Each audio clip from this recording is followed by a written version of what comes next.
Hey guys, welcome back to Home Built, and this week I'm going to make sure everything fits on the old Z.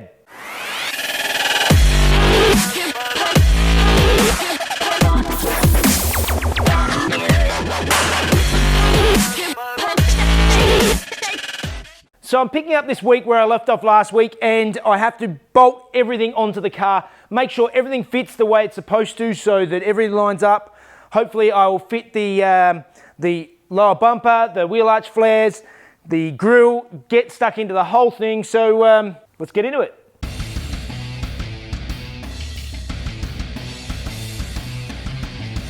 Okay, those who have been following this will have seen that I replaced these lower sections of the front guards earlier, and now that I've got them sitting on the car, you can see here how they're not lining up. The piece that I fabricated is not the right shape. So now I have to pull it off and beat it to shape. Also, another thing is I still have to drill new bolt holes to actually bolt it up to the body of the car.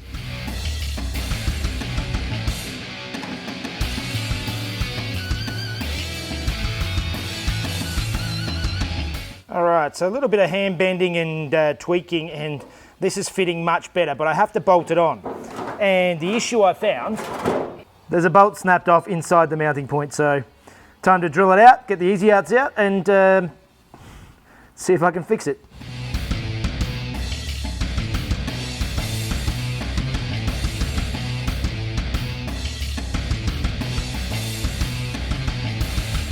I tried just drilling the bolt out, and it ended up, it just disintegrated. Somebody else had tried to drill it out before, and they drilled it too far off center.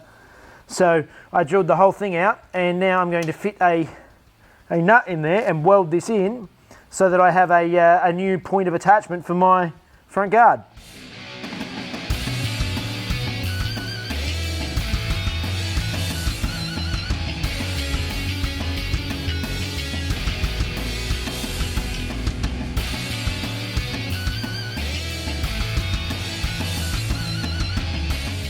So of course the exact same bolt on this side was having the exact same issue as that side, so I've drilled it all out, got it all ready, and I'll weld my nut in, and then we can move on.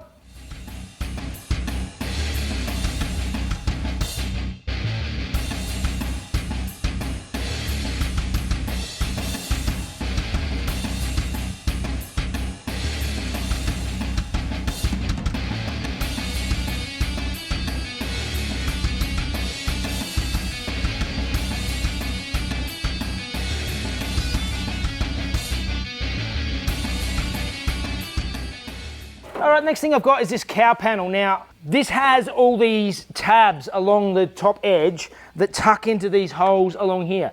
Now, I'm imagining that there is some sort of rubber grommet or something that goes around these to make a nice tight fit, so obviously it won't rattle metal on metal, so I'll have to track them down. We'll screw this down and keep moving forward.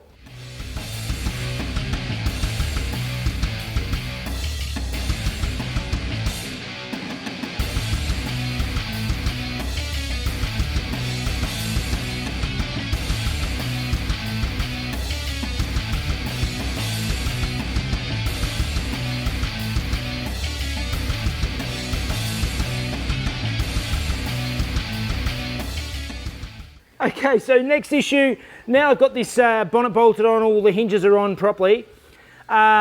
This corner is far too high. It's far higher than it should be. Obviously when I was doing my repair work in here, I've sort of panel beat it to what I thought was flat, and that's not exactly flat. So I've got to try and get this corner of the bonnet down so that it sits nicely, and this line is nice and level.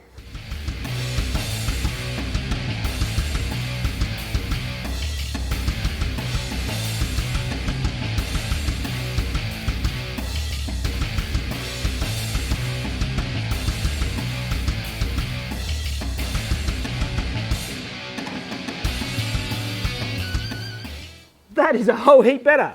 I know that method looks really brutal, but I've actually seen panel beaters do similar sort of things. Yeah, basically the whole thing just had a bit of a twist, a bit of a warp in it, so it just needed to be coaxed back into place.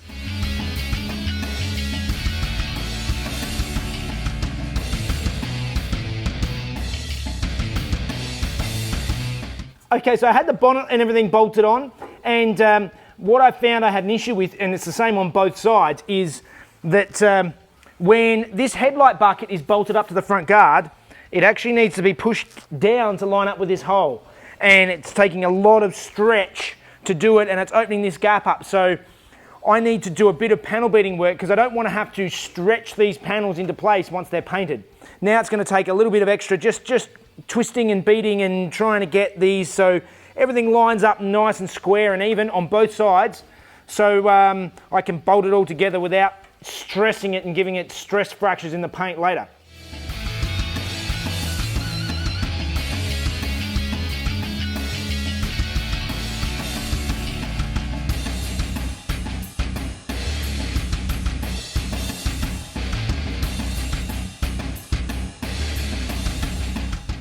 Alright guys, so after all that work on this bonnet, I'm starting to get second thoughts. The big issue I found is even though I've managed to repair a lot of these dents and pull everything out, it curves too much. I've tried straightening it, I've tried bending it back out. The other issue is that this front edge sort of dips down too far, and it's just out of alignment too far. So although there's no dents in it, the whole thing is just sort of buckled under, and it's very difficult. I've been wrestling with it trying to get it straight, and I don't know whether I'm going to. So I might have to look for alternatives. If I can find another steel bonnet that's not in too bad a condition, I might look at that. If not, I might look at a fiberglass bonnet or something like that. But for now, I think we'll move on, and I'll have a think. I hate throwing in the towel, but I think it might be getting beyond my ability to repair it. So moving on, let's keep going and let's get the rest of these panels in.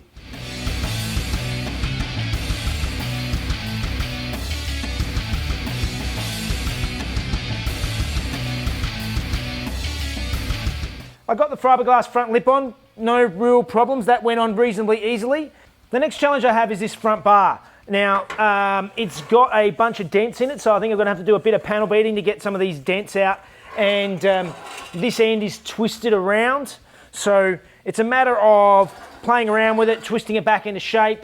There's also, it's split through here. It's obviously been damaged and bent, so I'm going to have to weld that back up again. But I think while I'm at it, I'm going to weld up the holes because I like the smooth, clean look without the holes in it. I'm going to probably paint it anyway, so I'm not worried about the chrome finish. Time to start pulling it apart and see if I can get it to fit just nice.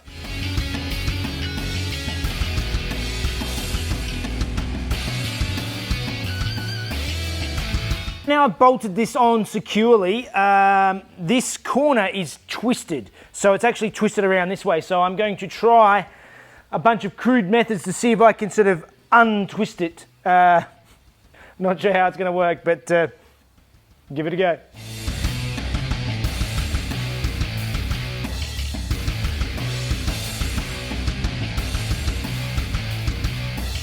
That worked great. Just using the monkey wrench on it and just grabbing hold and twisting it.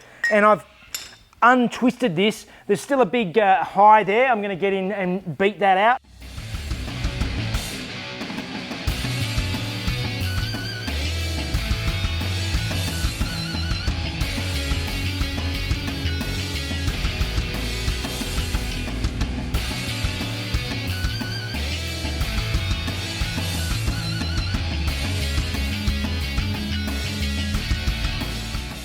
I should really try that more often.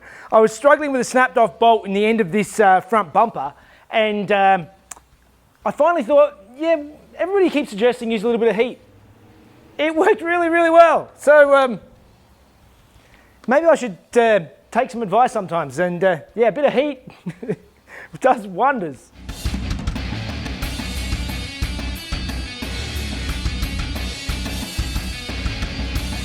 Okay, so I'm having issues with this front bar. I mean, it is cracked through here, so it needs to be re-welded.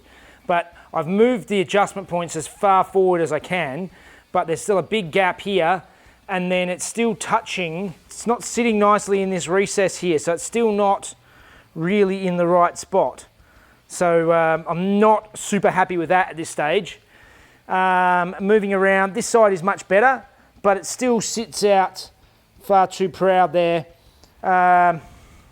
It needs a little bit more adjusting and playing with it. It is dented and dented up and beaten up, so it's making me grumpy, so I'm going to move on to fitting the wheel arch flares.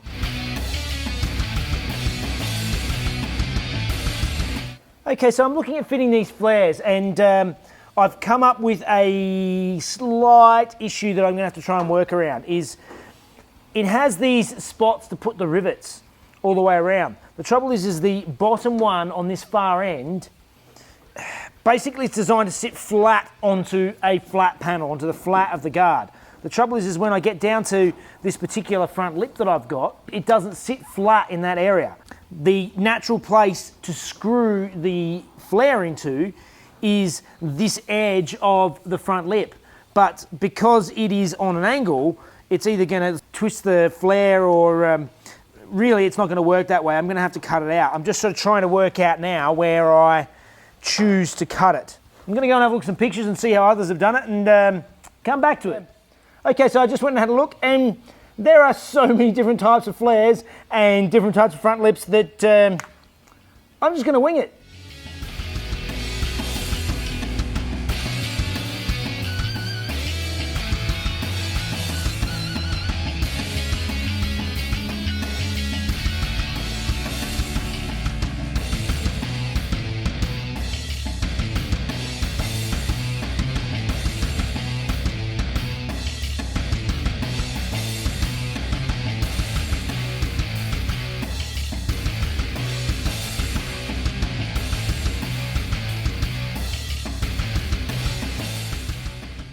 I had a look at a whole bunch of options. There's lots of different styles, etc.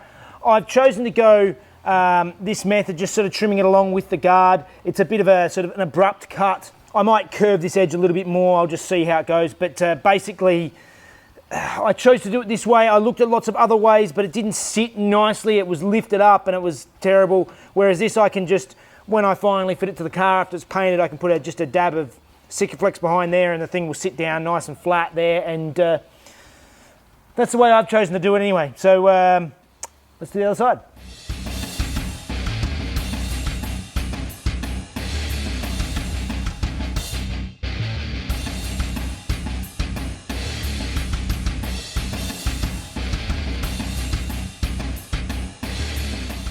All right, the front of the car is sort of together.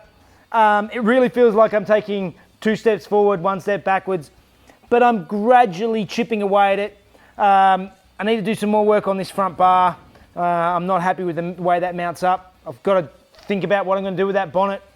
So we'll see, but I'm out of time for this week, so that means it's time for Fun Facts with Mrs. Jeff.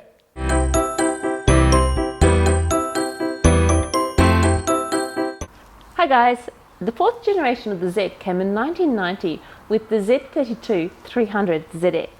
It retained the 3-litre V6 in the previous model. Now, with dual overhead cams, everything else was brand new.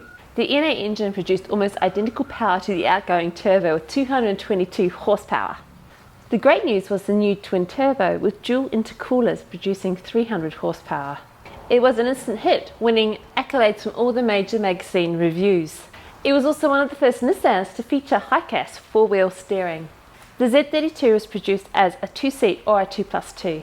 Most of them were T-tops, although there were a few rare hardtops produced, and in 1993 they released a convertible version. The late 90s trend towards SUVs and the yen rising against the dollar saw the end of the Zs in the US in 1996. However, the Z32s still sold elsewhere until 2000. All right, that's it for another week, guys. I apologise for Mrs. Jeff's state. She's just come home from a work Christmas party, so she might have had 1 or 2 evening beverages. In any rate, if you want to help the channel out, head down to the description and visit our store, and you can get some shirts or hoodies or coffee mugs. And as always, please like and subscribe to Home Built by Jeff, and you can follow us on Facebook and Instagram at the same place. See you guys.